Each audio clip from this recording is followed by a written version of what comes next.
Close your eyes. I want you to think back.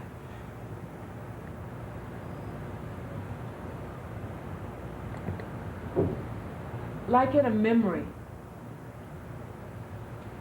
I want you to think of someone from your past who influenced your life and gave you something of value. Something that to this day wasn't money, not something you can buy, but someone, maybe a mother, a grandmother, gave you something of value, and you're going to tell us what that is and how you used it in the play, or how you can use it in a play. Okay? You can open your eyes. Everybody found somebody? Okay. What about you, Octavia? Who was it? He'll join. My father. And? He was a man that he never gave up, no matter how bad things got with him. And he used to talk to me, talk to all of us, and tell us that just keep on pressing forward. No matter how hard it gets, you just keep on, and if you have faith and believe, something will always work out in your favor. And it has for me in many ways. My aunt. What did she say? I didn't know much about my mother. I grew up with my aunt. And she teach me everything that I know. I thank God for my darling mother. She's gone on home, and most of my sisters. But I thank God this morning that He spared me to see my mother, and come to New York and work for my mother. And she was just beautiful. I love her. I love the bones now. I know what you're saying, because the That's thing in the is, graveyard that she died. right. Well, see, the thing is that sometimes when we touch on stuff like that, it fills us up Oh, yes, with ma'am. emotion. Yes, ma'am. And then we try to take that energy and redirect it and create something beautiful based Yes. on the truth. Yes. Then a way of remembering Mama, way of remembering all these people of value. Yes. And also you are passing on a legacy too. Yes. The thing that was really funny is the way that you took something that really exists for you, the aches and the pains. Now, how did you turn that into Jump Right? Believe me when I tell you, sweetheart, this was nothing that somebody told me, because this is what I'm going through it now. That's what I'm saying. So, nothing else I didn't think would be appropriate at that time, but to explain to my mother that, Mommy, I won't be able to do any work because I'm sick. I could hardly get here, but I knew I wanted to be here for the homecoming, to meet all of my friends and my sisters and brothers and to see you. And here I come in this old suitcase, old ragged suitcase where I had for 40 years, that mother had given to me. And I want her to know that I didn't forgot her, and I was still holding on to this suitcase. So when I come into the room to speak with Mommy, to tell her, she looked at me and said to me, "My God, what's wrong with you?" I said, "I can hardly make it, Mommy, because I'm just so sick, and I come to tell you that I won't be able to do no work. Let somebody else do the work." Because she said, "Well, what's wrong?" I said, "I just have so many aches and pains, and this jump riders." Jump riders? I said, "Yes, Mommy." "What's that?" I said, "There's something that jumped all over my body." I thought that was brilliant. I mean, just the way that you thought, to come up with that. And those are the things that once we start the rehearsing process, become very easy to remember. What's the matter with you? So I have what you call jump riders. All in the bones, going all to the body, jumping from place to place. Well, God, you're in a bad shape. You said jump riders? Jump riders. It's all right.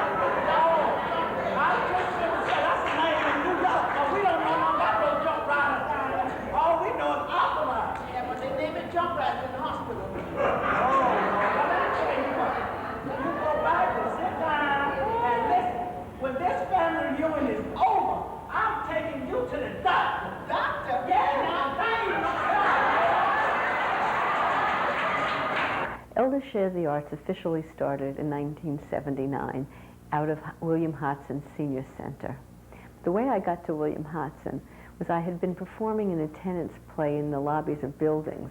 It was a play called Tenant Go Round, and a little old woman came up to me and she said, after the play was over, she said, well, what are you going to do about us? We live on a fixed income. So I said, well, where could we go and address this issue? And she said, well, come down to my senior center. And I went down to the senior center, and everybody had a story to tell, and it was there that I began running a drama workshop and developed living history theater. Our first play, 3 Generations, was about African American women who were sharecroppers from down south and who had moved up north during World War II and now were living in the South Bronx.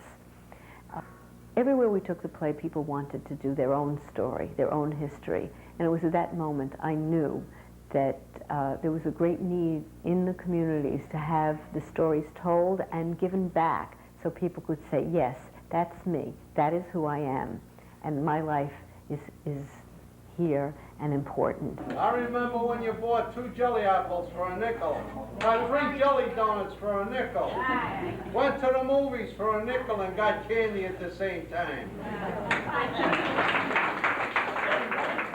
What kind of nickel you are talking about? We didn't have nickels in my country. We used to use pounds, shillings, and pence.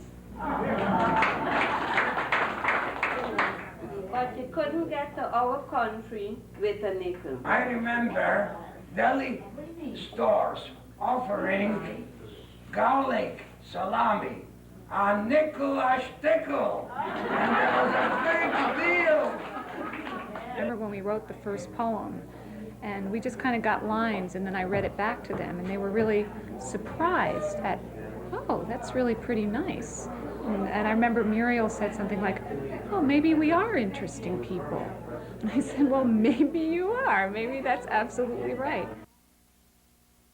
That reminds me of a story. Oh.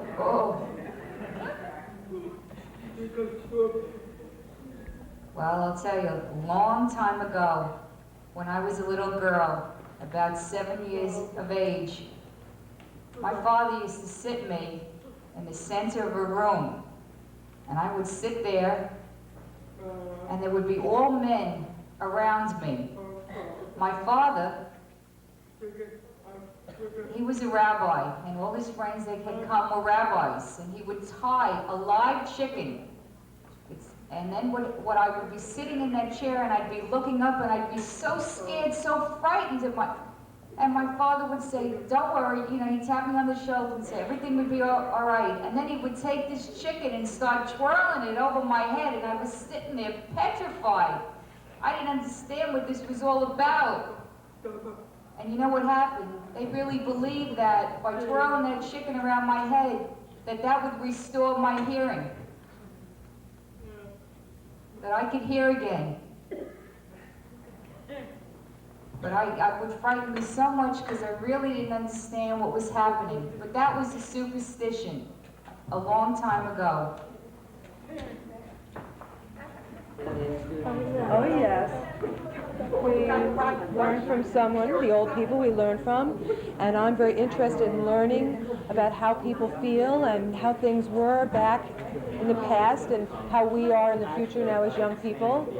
And the old people, you know, they're not frail or anything, but they're still young in many ways, so I was pretty impressed by that. They're strong and healthy, and I think that's very good. The foundation of our approach is that we begin with the idea first that both groups, the young and the old, have something to share with each other. So it's not one group helping the other. So that's the foundation. So we teach each group basic skills in how to conduct interviews. And so the interviews come from both the young and the old.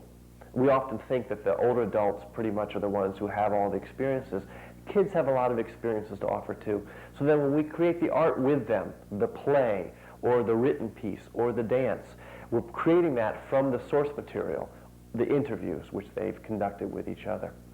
Elders Share the Arts, we conduct reminiscence and storytelling programs, what we've come to call living history programs, in a variety of community settings that serve older adults. And we also conduct intergenerational programs. In addition, we do trainings. We conduct trainings for professionals in the fields of art, education, social work, on the theory and practice of life review. And finally, we do performances. We put on public performances for the communities at large. So, in effect, the stories that come out of the communities go back to the communities. When I started working with Elder Share of the Arts, I started teaching workshops like every artist does. But what I found was that in some of those workshops, there were individuals who were outstanding. They had a natural knack to be able to get up and tell a story, you know, like that uncle or that aunt who could just tell a story and you can see it. And it was a sort of a gift that they were born with. And so in my building, I had a girlfriend, and her name was Little Sugar. And her mother was Big Sugar. Her mother was huge. And I wasn't doing too bad myself because they were calling each other. Well, Little Sugar and I were in the backyard playing, and every little kid that passed by, I says, come on in. Come on in. We're having such a nice time. And I was putting dirt on the little plates and giving it out to the kids. And every once in a while, a little kid would go behind a big tree. I went back there a couple of times myself, and the dirt started getting soaked. So after a while, I started making mud pies. You ever heard of mud pies? Yeah. So I was putting the little mud pies on the plates and handing them around, and we were pretending we were eating. But little Sugar got carried away. One of the things that my grandmother used to say to me, she said, I'm going to give you a pearl of wisdom. Don't trample it, don't step on it, don't sell it, don't throw it away. Cherish it, it's something of value. And it was always some big sentence she had to say, or something about the spider and the fly, or some story she had to tell. But one thing I remember about those stories was that they were full of values. The moral of the story is this. The next day, when I came downstairs, Little Sugar and I played like nothing ever happened. The youth at risk benefit because they get a sense of belonging to the community. They get a sense of connection outside of their immediate families. Some of them have so many problems at home that to feel wanted and accepted and listened to somewhere else gives them a sense of responsibility. And like you saw today, a lot of these children, you would have seen them in September, their attitude changed. They can sit down, they can listen because they know that they have a responsibility to do that. You know, that's part of living in a community. It was fun to learn something that happened when they were small. And did the stories relate to your own life? Yeah, a lot. The students, you know, made a good change in their attitude. They liked coming down here. They really enjoyed it. And I remember the show, the way one of my students, at the show down in the Henry Street settlement, the way one of my students, Melissa Pomalis, the smallest student in the class, and she complains, you know, that she hasn't grown much. But I say, Melissa, you can do things that other students who are tall cannot do. You can go up and you can sing in front of 500 people. And she sang along with the elderly people. Do you remember that? She had the 4 people, they were doing the chorus of Old San Juan, and she did the melody. It was fabulous. I mean, you could know that, you know, she got along well with them.